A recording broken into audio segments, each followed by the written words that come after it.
Hello and welcome to this latest video update for the Lowland investment company. Today I'm joined by co-fund manager Laura Foll. Laura, thank you very much for joining me today. Now there's been a bit of activity in the year to date on the trust portfolio. So what can you tell us about some of the key buys and the key sells? One of the biggest purchases year to date has been RBS, Royal Bank of Scotland. That's quite an unusual purchase for Lowland because we haven't had any domestic banks since the financial crisis.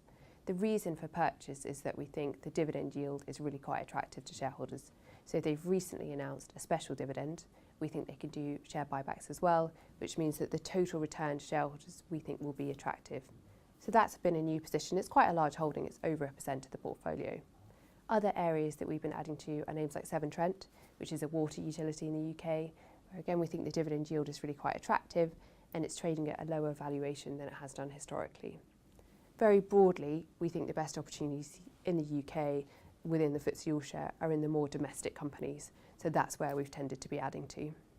Now, given the very uncertain political and economic outlook for the UK, what can you tell us about the positioning of the portfolio?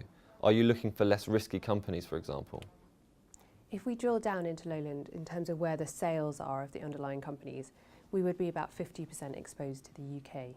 That would be more than the benchmark, which is the FTSE All-Share. If you drill down into the FTSE All-Share, there would only be about 25% sales exposure to the UK. So we are more tied into the domestic economy. We don't mind that. We think that's where the value is at the moment. If you were screening for value across the UK market, across the FTSE All-Share, you would find that the domestic companies are trading at quite a valuation discount. And therefore, as value investors, that's where we are finding the best opportunities. So we don't mind that we are more exposed to the UK. But that certainly is not in favour at the moment. The UK, on any metrics, if you interviewed fund managers, if you did a global fund manager survey, the UK would be right down the bottom in terms of people wanting to be underweight. So it's not in favour, but that is where we are finding the value. Now, in terms of company size, how is the portfolio divided between large, medium and small cap companies? And how do you look at the portfolio when thinking about it in this way? If you went back historically, the portfolio would be split roughly a third smaller companies, a third medium-sized companies and a third large companies. At the moment, we have more like 40% in the FTSE 100, the larger company end. That's not because of any top-down decision that we want to be in the FTSE 100. That is purely a case of where we are finding the value across the market. So, for example, the RBS position that I spoke about, that would be in the FTSE 100. Severn Trent, the water utility, is also in the FTSE 100. But that isn't why we're adding to the holdings. We've just found that the value is there.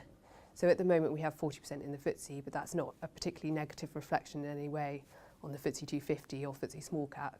And actually, if you go over the long term, we think the best value opportunities, I'm talking 10 years plus now, will be in those smaller and medium-sized companies because that is where the best sales and earnings growth will come from, purely because of the fact that those companies are smaller and therefore at an earlier stage in their life cycle and they have more scope to grow.